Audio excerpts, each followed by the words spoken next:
দর্শক মণ্ডলী, এসআইআর এর ফর্ম কিভাবে ফিল আপ করতে হয় সে বিষয়ে আমি একটি ভিডিও পোস্ট করেছি, যা ইতিমধ্যেই আপনারা অনেকেই দেখেছেন। ফেসবুকে 1 মিলিয়নেরও বেশি, প্রায় 13 লক্ষেরও বেশি মানুষ ইতিমধ্যেই দেখেছেন, এবং ইউটিউবে 100K-রও বেশি মানুষ ইতিমধ্যেই দেখে ফেলেছেন। এবং সেই ভিডিওতে আপনারা প্রচুর কমেন্ট করেছেন। আপনাদের সকলের কমেন্টের উত্তর দেওয়া আমার একার পক্ষে সম্ভব নয়, এটা আপনারাও বুঝতে পারছেন। তার জন্য আমি ক্ষমা প্রার্থী। কিন্তু সেই কমেন্টে উঠে আসা বেশ কিছু সমস্যা, যে সমস্যা অনেকের মধ্যে দেখা দিচ্ছে, সেই সমস্যাগুলির সমাধানের উদ্দেশ্যেই আজকে আমার এই ভিডিও। তাই চলুন, এসআইআর এর ফর্ম কিভাবে ফিল আপ করবেন, কাকে কোথায় কি লিখতে হবে, কোন জায়গায় কার কি সমস্যা হচ্ছে বা কি সমস্যা হতে, এই সব কিছু নিয়ে আজকের আমার এই আলোচনা। তাই চলুন আপনাদেরকে সরাসরি এসআইআর এর ফর্মে নিয়ে যাই এবং কে কোথায় কি লিখবেন খুব দ্রুত এবং সহজ সরল ভাষায় আমি বুঝিয়ে দেওয়ার চেষ্টা করছি। একটু মনোযোগ সহকারে ভিডিওটি দেখে নিন। আশা করি এই ভিডিওটি দেখার পর এসআইআর এর ফর্ম ফিল আপ করা নিয়ে আপনাকে আর অন্য কারো কাছে যেতে হবে না।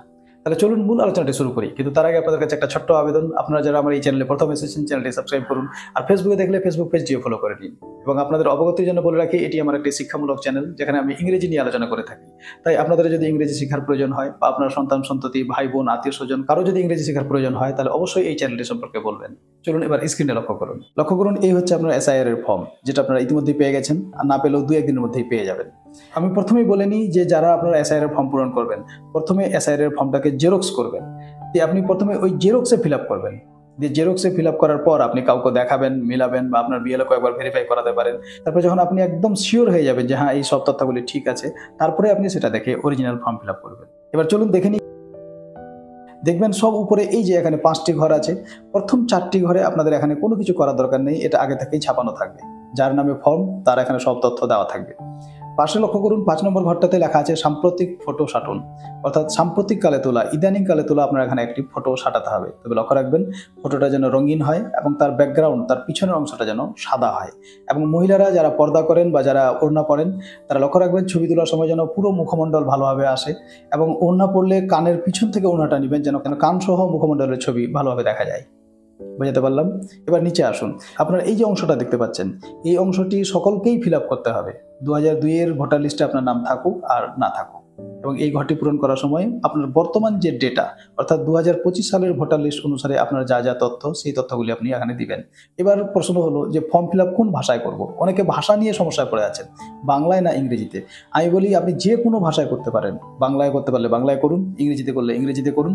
তবে বাংলায় ফর্ম ফিল আপ করলে লক্ষ্য রাখবেন, এই যে জন্ম তারিখ, আধার নম্বর, মোবাইল নাম্বার, এপিক নাম্বার, এই সংখ্যাগুলি কিন্তু অবশ্যই ইংরেজিতে হতে হবে।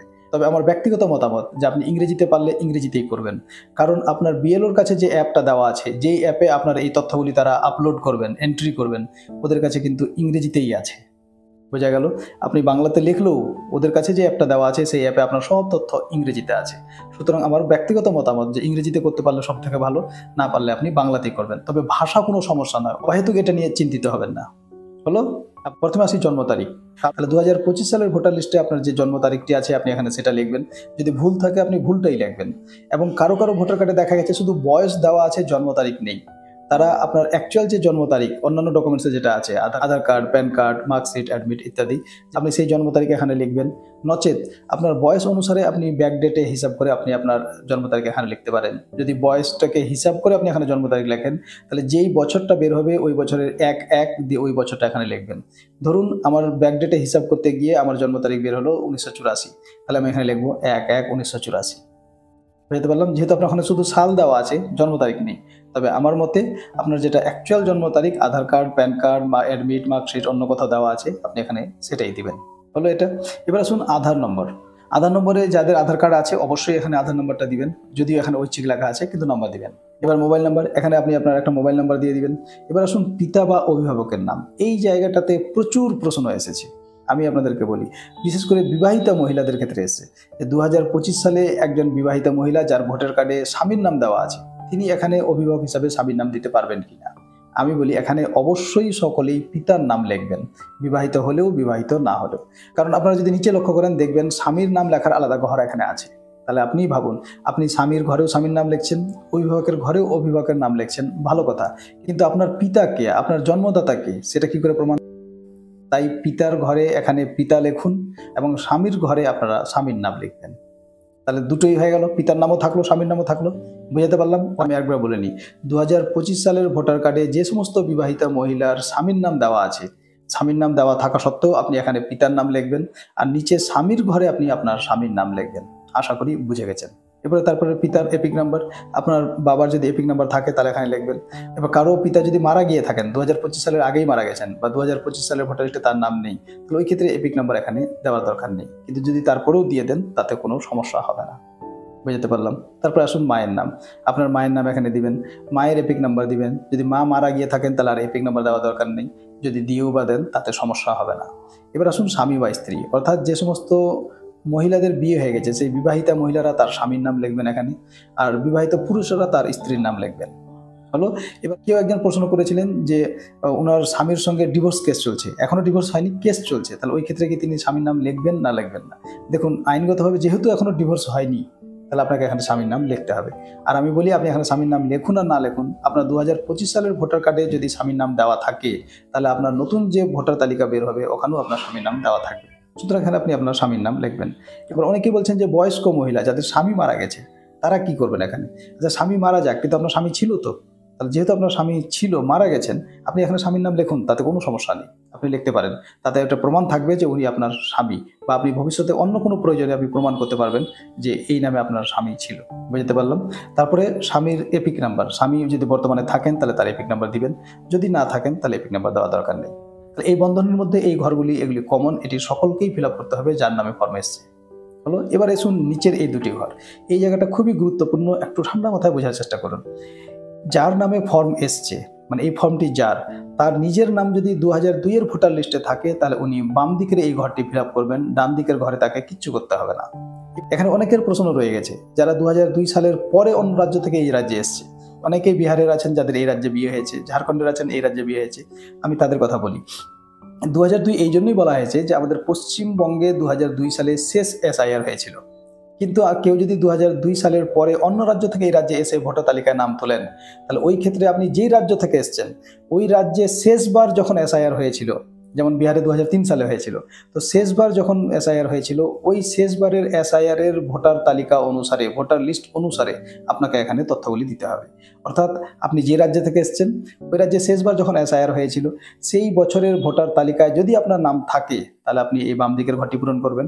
এবং আপনি যে রাজ্য থেকে এসছেন, ওই রাজ্যে শেষবার যখন এসআইআর হয়েছিল, ওই বছরের ভোটার তালিকায় যদি আপনার নাম না থাকে, আপনার বাবার নাম, আপনার মার নাম আছে, অথবা আপনার ঠাকুরদা বা আপনার ঠাম্মার নাম আছে, তাহলে আপনি ডান দিকের ঘরটি পূরণ করবেন। তবে এই দুটি ঘরই আপনাকে পূরণ করতে হবে শেষবার এসআইআর হয়েছিল ওই বছরের ভোটার তালিকার তথ্য অনুসারে। অর্থাৎ ওই বছরের ভোটার তালিকায় আপনার যা যা বিবরণ ছিল, যা নামের বানান ছিল, যা এপিক নাম্বার, যা আত্মীয়ের নাম দেওয়া ছিল, তারপরে জেলার নাম, রাজ্যের নাম, বিধানসভা ক্ষেত্রের নাম যা ছিল, যার পশ্চিমবঙ্গের হলে 2002, বা অন্য রাজ্য থেকে এসে থাকলে ওই রাজ্যে শেষবার যে এসআইআর হয়েছিল ওই বছরের ভোটার তালিকা অনুসারে পূরণ করতে হবে। আশা করি আপনাদেরকে বোঝাতে পেরেছি। যেহেতু আমরা বেশিরভাগই পশ্চিমবঙ্গের, তো আমরা এখানে 2002 এর ভোটার তালিকাটা ফলো করব। 2002 এর ভোটার লিস্টে যার নামে এই ফর্ম, যদি তার নাম থাকে, তাহলে বাম দিকের ঘরটি পূরণ করবেন। আচ্ছা, কি লিখবেন? প্রথমে নির্বাচকের নাম, অর্থাৎ আপনি এখানে নিজের নাম দিবেন, ওই নামটাই দিবেন বা ওই বানানটাই দিবেন যেটা 2002 সালে ছিল। হতে পারে 2002 সালে আপনার বানান ভুল ছিল, বর্তমানে ঠিক করে নিয়েছেন, তাহলে আপনি উপরের ঘরটা যখন পূরণ করলেন ওখানে বর্তমান যেটা নাম আছে ওটা দিবেন। কিন্তু এখানে আপনি ওই নামটাই দিবেন বা ওই নামের বানানটাই দিবেন যেটা আপনার 2002 সালে ছিল। আশা করি বুঝতে পেরেছি। এই ঘরগুলি পূরণ করার সময় আপনি সব তথ্য 2002 এর ভোটার লিস্টে যা যা ছিল ওই হিসাবে দিবেন। আচ্ছা, এবার এপিক নাম্বার, আপনার 2002 এ যে এপিক নাম্বার ছিল ওটা দিবেন। অনেকের এপিক নাম্বার পরে চেঞ্জ হয়েছে, কিন্তু আপনি যেহেতু এটা 2002 এর তথ্য দিচ্ছেন, ওই জন্য 2002 এর এপিক নাম্বার এখানে দিয়ে দিবেন যদি থাকে। অনেক এমন আছে 2002 এর ভোটার লিস্টের নাম আছে কিন্তু এপিক নেই, তাহলে আপনি আপনার নামটা দিবেন, এপিক নাম্বারের জায়গায় ফাঁকা রাখবেন। বুঝতে পারলাম। আচ্ছা, আত্মীয়ের নাম, এখানেও অনেকে প্রশ্ন করছেন। আত্মীয়ের নামের জায়গায় আপনার 2002 এর ভোটার লিস্টে যার নাম দেওয়া আছে, ধরুন কারো পিতার নাম দেওয়া আছে, তাহলে আপনি এখানে আপনার পিতার নাম দিবেন, সম্পর্কের ঘরে পিতা লিখবেন। কারো মায়ের নাম দেওয়া আছে, তাহলে আপনি আত্মীয়ের ঘরে মায়ের নাম লিখবেন, সম্পর্কের ঘরে মা লিখবেন। কারো স্বামীর নাম দেওয়া আছে, তাহলে আপনি আত্মীয়ের নামের জায়গায় আপনার স্বামীর নাম লিখবেন, আর সম্পর্কের ঘরে স্বামী কথাটা লিখবেন। বোঝা গেল। এখানে আবার অনেকেই প্রশ্ন করছে যে 2002 এর ভোটার লিস্টে আমার বাবার নাম ছিল, কিন্তু পরবর্তীতে তিনি মারা গেছেন, তাহলে আমি কি এখানে আমার আত্মীয়ের নামের জায়গায় বাবার নাম দিব? অবশ্যই দিবেন, কারণ আপনি তো আপনার 2002 এর ভোটার লিস্টের তথ্যগুলি এখানে দিচ্ছেন, তাই না? তাহলে 2002 এর ভোটার লিস্টে আপনার বাবার নাম ছিল, তাই আপনি এখানে 2002 এর ভোটার লিস্ট অনুসারে আপনার বাবার নাম দিবেন, তিনি বর্তমানে থাকুক আর না থাকুক। আশা করি বুঝে গেছেন। কারো কোনো সমস্যা? আর বাবার নাম থাকলে বাবার নাম, সম্পর্কের জায়গায় পিতা। মায়ের নাম থাকলে মায়ের নাম দিবেন, সম্পর্কের জায়গায় মা। আর স্বামীর নাম থাকলে স্বামীর নাম দিবেন, সম্পর্কের জায়গায় স্বামী। এবার কারো যদি সম্পর্কের নাম ভুলও থাকে, অনেকে দেখা গেছে স্বামীর নাম দেওয়া আছে কিন্তু সম্পর্কের জায়গায় লেখা আছে পিতা, তাহলে আপনি ভুলটাই দিবেন। এক কথায় 2002 এর ভোটার লিস্টে যা লেখা আছে আপনি ওটাই দিবেন, এবং 2002 এর ভোটার লিস্টে আপনার ভোটার কার্ডে যার নাম দেওয়া আছে আত্মীয়ের জায়গায় আপনি ওর নামটাই দিবেন। হলো জেলা। এবার আসুন, আপনি 2002 এর ভোটার লিস্টে যে জেলার বাসিন্দা ছিলেন, মানে আপনার ভোটার লিস্টে যা আছে বা আপনি তখন যেখানে বাস করতেন, আপনি সেই জেলাটার নাম, ধরুন আপনি 2002 এক জেলায় ছিলেন, বর্তমানে আপনি যে কোনো কারণে অন্য জেলায় চলে গেছেন, তাহলে আপনি এখানে 2002 যে জেলায় ছিলেন ওই জেলাটার নাম দিবেন। রাজ্যের নাম অবশ্যই পশ্চিমবঙ্গ, বিধানসভা ক্ষেত্রের নাম আবার ওই একই কথা। 2002 এর ভোটার লিস্টে আপনি যে বিধানসভা ক্ষেত্রে ছিলেন, পরে আপনার বিধানসভা চেঞ্জ হতে পারে, তখনকার বিধানসভার যেটা নাম ছিল সেই নামটা এখানে দিবেন। বিধানসভা ক্ষেত্রের নম্বর ওই 2002 সালের তথ্য অনুসারে যে নাম্বারটা ছিল ওখানে দিবেন, অংশ নম্বর দিবেন, ক্রমিক নাম্বার দিবেন। হয়ে গেল এটা। এবার যার নামে এই ফর্ম, তার নিজের নাম যদি 2002 এর ভোটার লিস্টে না থাকে, তাহলে তাকে ডান দিকের এই ঘরটি পূরণ করতে হবে। তিনি বাম দিকের ঘরে কোনো কিছু লিখবেন না। বুঝতে পারলাম? আচ্ছা, এবার এখানে কার নাম দিব আমরা? আপনি প্রথমে লক্ষ্য করবেন 2002 এর ভোটার লিস্টে আপনার বাবার নাম আছে কি? যদি বাবার নাম থাকে তাহলে বাবার নাম অবশ্যই দিবেন। যদি বাবার নাম না থাকে তাহলে দ্বিতীয় দেখবেন মায়ের নাম আছে কিনা, তাহলে মায়ের নাম থাকলে মায়ের নাম দিবেন। যদি মায়ের নামও না থাকে তাহলে 3 নম্বরে দেখবেন ঠাকুরদার নাম আছে কিনা, যদি ঠাকুরদার নাম থাকে তাহলে এখানে ঠাকুরদার নাম দিবেন। যদি ঠাকুরদারও নাম না থাকে তাহলে দেখবেন আপনার ঠাম্মার নাম আছে কিনা, মানে দাদু বা দাদি যাকে আমরা বলে থাকি তার নাম আছে কিনা। যদি তার নাম থাকে তাহলে তার নাম দিবেন। তবে এই নামের ঘরে যার নাম 2002 এর ভোটার লিস্টে আছে, আপনার বাবার থাকলে বাবার, মার থাকলে মার, ঠাকুরদার থাকলে ঠাকুরদার, ঠাম্মা থাকলে ঠাম্মার, ওই নামটা দিয়ে পাশে ব্র্যাকেটে, এই জায়গাটা ভালো করে লক্ষ্য করুন, নামের পাশে ব্র্যাকেটে তার সঙ্গে আপনার কি সম্পর্ক ওই সম্পর্কটা লিখে দিবেন। ধরুন আমার নাম 2002 এর ভোটার লিস্টে নেই কিন্তু আমার বাবার নাম আছে, তাহলে আমি এখানে আমার বাবার নাম দিব এবং পাশে ব্র্যাকেটে লিখে দেবো পিতা। যদি ইংরেজিতে লেখেন তাহলে বাবার নাম লিখবেন, পাশে ব্র্যাকেটে লিখে দিবেন ফাদার। ধরুন আমার মায়ের নাম আছে, তাহলে মায়ের নাম দিব, ব্র্যাকেটে লিখবো মাদার। আমার ঠাকুরদার নাম আছে, তাহলে আমি এখানে ঠাকুরদার নাম লিখবো, ব্র্যাকেটে লিখবো গ্র্যান্ডফাদার বা ঠাকুরদা। ঠাম্মার নাম আছে, তাহলে ঠাম্মার নাম লিখবো, ব্র্যাকেটে লিখবো ঠাম্মা বা গ্র্যান্ডমাদার। আশা করি বোঝাতে পেরেছি। কারণ আপনি কার রেফারেন্সে এই ফর্ম ফিল আপ করছেন এটা যেন বিএলওর বুঝতে সুবিধা হয়। কারণ আপনি যার নামে, যার রেফারেন্সে এই ফর্ম ফিল আপ করছেন তার সঙ্গে আপনার কি সম্পর্ক ওটা এখানে কোথাও লেখা নেই, তাই বিএলওর জন্য বুঝতে সুবিধা হয় এখানে আপনি সম্পর্কটা লিখে দিবেন। এবং এখানে নামের বানান আপনি ওটাই লিখবেন যেটা 2002 এর ভোটার লিস্টে ছিল। তিনি বর্তমানে মারা গেছেন, জীবিত আছেন সেটা এখানে ধর্তব্য নয়। বোঝা গেল? 2002 এর ভোটার লিস্টে নাম থাকলে আপনি তার নাম দিবেন, বর্তমানে মারা গেলেও দিবেন। এবং নামের বানান ওটাই লিখবেন যেটা 2002 এর ভোটার লিস্টে ছিল। যারা অন্য রাজ্য থেকে এসেছেন সেই রাজ্যের শেষ যেবার এসআইআর হয়েছিল ওই বছরের ভোটার তালিকা অনুসারে নাম এখানে লিখবেন। তারপরে এপিক নাম্বার ওই বছরে যদি থাকে তাহলে দিবেন। এবার আত্মীয়ের নাম কার দিব? আপনি নামের জায়গায় যার নাম লিখলেন, ধরুন আমি আমার বাবার নাম লিখলাম, তাহলে 2002 এর ভোটার লিস্টে আমার বাবার ভোটার কার্ডে যার আত্মীয় নাম লেখা আছে, ধরুন আমার বাবার নাম লেখা আছে, তাহলে এখানে আমি আমার বাবার নাম অর্থাৎ আমার ঠাকুরদার নাম লিখবো। ধরুন আমার বাবার মায়ের নাম লেখা আছে, তাহলে আমি আত্মীয় জায়গায় আমার বাবার মায়ের নাম অর্থাৎ আমার ঠাম্মার নাম লিখবো। আমি কি বোঝাতে পারলাম? ধরুন আমি আমার ঠাকুরদার নাম লিখলাম, তাহলে 2002 এর ভোটার লিস্টে আমার ঠাকুরদার ভোটার কার্ডে তার যে আত্মীয়র নাম লেখা আছে, হতে পারে আমার ঠাকুরদার বাবার নাম লেখা আছে, তাহলে আমি আত্মীয়র জায়গায় আমার ঠাকুরদার বাবার নাম লিখবো। তারপরে সম্পর্ক, এই জায়গাটা নিয়ে অনেকে বিতর্ক আছে। অনেক বিএলও বলছেন যে আমি উপরে যার নাম দিলাম তার সঙ্গে আমার কি সম্পর্ক সেই সম্পর্কটা এখানে লিখবো, মানে যিনি ফর্ম ফিল আপ করছেন তার কি সম্পর্ক। কিন্তু এটা ইললজিক্যাল। আপনি মিলিয়ে দেখুন, আত্মীয়র নাম লিখলেন তার সঙ্গে সম্পর্ক, আপনার সঙ্গে সম্পর্ক লিখতে হবে, এটা কী করে হলো? ওই জন্য যেন কনফিউশন না হয় ওই জন্য আমরা নামের জায়গায় যার নাম লিখলাম তার সঙ্গে আপনার কি সম্পর্ক ব্র্যাকেটে লিখে দিলাম। আর এখানে এই যে সম্পর্কটা, আপনি উপরে যার নাম দিলেন তার ভোটার কার্ডে যার নাম থাকবে, জাতীয় নাম থাকবে, আপনি এখানে ওর নামটা দিবেন এবং তার সঙ্গে ওই আত্মীয়র যা রিলেশন। ধরুন আমার বাবার ভোটার কার্ডে আমার বাবার নাম লেখা আছে, আমার বাবার বাবা আমার বাবার কে হলো? পিতা, তাহলে আমি এখানে সম্পর্কের জায়গায় পিতা লিখবো। ধরুন আমি আমার মার নাম দিলাম, আমার মার নামের ভোটার কার্ডে 2002 সালে তার স্বামীর নাম দেওয়া ছিল, মানে আমার বাবার নাম দেওয়া ছিল, তাহলে আমি এখানে আমার বাবার নাম দিব। আর আমার বাবা আমার মার কে হয়? স্বামী, তাহলে আমি এখানে স্বামী লিখবো। আমি কি বোঝাতে পারলাম? আশা করি এরপরে আর কোনো সমস্যা নেই। আচ্ছা, এবার চলে আসুন জেলা। এবার ওই একই 2002 সালের ভোটার লিস্ট অনুসারে আমার বাবা যার নাম দিলাম উনি যেই জেলার ছিলেন, আপনার নয়, আপনার বাবা যেই জেলার ছিলেন, যদি মার নাম দেন তাহলে আপনার মা যেই জেলায় ছিলেন এখানে ওই জেলার নাম দিতে হবে 2002 সালে। রাজ্যের নাম অবশ্যই পশ্চিমবঙ্গ। বিধানসভা ক্ষেত্রের নাম ওই আগে যেমনটা বললাম 2002 সালে যে বিধানসভা ক্ষেত্রে ছিলেন যার নামে আপনি এটা দিচ্ছেন ওনার সেই বিধানসভা ক্ষেত্রের নাম, বিধানসভা ক্ষেত্রের নাম্বার, অংশের নাম্বার আর ক্রমিক নাম্বার। এই হলো মোটামুটি ফর্ম ফিল আপের বিবরণ এবং যার যেখানে যেটা সমস্যা হয় সেই সমস্যাগুলির কথা আমি এখানে তুলে ধরলাম। আপনি উপরের ঘর ফর্ম ফিল আপ করার সময় 2025 সালের তথ্য অনুসারে আপনি ফর্ম ফিল আপ করবেন।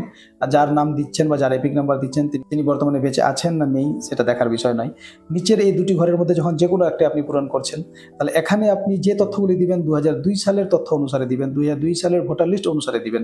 তিনি বর্তমানে বেঁচে আছেন না বেঁচে নেই সেটা ধর্তব্যের মধ্যে নয়। আশা করি বোঝাতে পেরেছি। আচ্ছা, এবার যার নাম 2002 সালের ভোটার লিস্টে নেই এবং যার বাবা মা ঠাকুরদা ঠাম্মা কারো নাম নেই, তাহলে আপনাকে এই দুটি ঘরের কোনোটাই পূরণ করতে হবে না। আপনি শুধু উপরের অংশটা পূরণ করে নিচে সই করে জমা দিবেন। আপনাকে হিয়ারিংয়ে যেতে হবে বা বিএলওরা আপনাকে হিয়ারিংয়ে ডাকবে। সেখানে আপনাকে প্রয়োজনীয় তথ্য বা প্রয়োজনীয় নথি দেখে আপনার নাম এন্ট্রি বা নথিভুক্ত করতে হবে। তবে চিন্তিত হবেন না, আপনারা যারা অ্যাকচুয়াল এখানকার নাগরিক, বাস্তবেই এখানকার নাগরিক, আপনার চিন্তিত হওয়ার কোনো কারণ নেই। এটা ঠিক যে আপনাকে একটু প্রসেসিংয়ের মধ্যে দিয়ে যেতে হবে, হিয়ারিংয়ে যেতে হবে, আপনার তথ্য দেখাতে হবে, কিন্তু আপনার নাম আসবে। অহেতুক চিন্তিত হবেন না। নিচের অংশে আমি ইতিমধ্যে আগেই বলেছিলাম, এখানে কিছু ডিক্লারেশন আছে। নিচে যিনি ফর্ম ফিল আপ করেছেন তিনি এখানে সই করবেন। আর যদি সই করতে না পারেন তাহলে বাম হাতের বুড়ো আঙ্গুলের এখানে ছাপ দিবেন। আচ্ছা, কেউ যদি বাইরে গিয়ে থাকেন তাহলে তার হয়ে তার পরিবারের যে কোনো সদস্য, প্রাপ্তবয়স্ক সদস্য, তিনি এখানে সই করবেন। পাশে ব্র্যাকেটের মধ্যে যিনি ফর্ম ফিল আপ করেছেন, যার জন্য করেছেন, তার সঙ্গে তার কি সম্পর্ক। ধরুন আমি আমার ভাইয়ের জন্য করছি, তাহলে আমি ব্র্যাকেটের মধ্যে লিখবো দাদা। ধরুন আমি আমার সন্তানের জন্য করছি, তাহলে আমি ব্র্যাকেটের মধ্যে লিখবো পিতা। বুঝতে পেরেছি? ওই সম্পর্কটার কথা উল্লেখ করবেন এবং তারিখ দিবেন। আপনার এই সমস্ত তথ্য ঠিক থাকলে বিএলও সেগুলি যাচাই করবেন। প্রয়োজনে আপনার কাছে ভোটার কার্ড, আধার কার্ড এগুলি তিনি দেখতে চাইতে পারেন, কিন্তু কোনো জেরক্স লাগবে না। কোনো জেরক্স হয়তো করতে যাবেন না। ওটা যাচাই করে যদি সব ঠিক থাকে তাহলে এখানে বিএলও স্বাক্ষর করবেন। এই হচ্ছে ফর্ম ফিল আপের প্রসেস। আর আশা করি আপনারা বিষয়টি বুঝে গেছেন। এরপরে আর আপনাদের অন্য কোনো সমস্যা থাকার কথা নয়। তারপরে যদি কোনো সমস্যা থাকে তাহলে কমেন্টে জানান, আমি চেষ্টা করবো আপনাদের কমেন্টের উত্তর দেওয়ার। ভিডিওটি যদি হেল্পফুল মনে হয়, ইউজফুল মনে হয়, তাহলে অবশ্যই অন্যদের সঙ্গে শেয়ার করে তাদেরকেও বিষয়টি জানার সুযোগ করে দিন। আপনারা যারা আমার চ্যানেলে প্রথম এসেছেন, চ্যানেলটি সাবস্ক্রাইব করে রাখতে পারেন। ফেসবুকে দেখলে ফেসবুক পেজটিও ফলো করুন।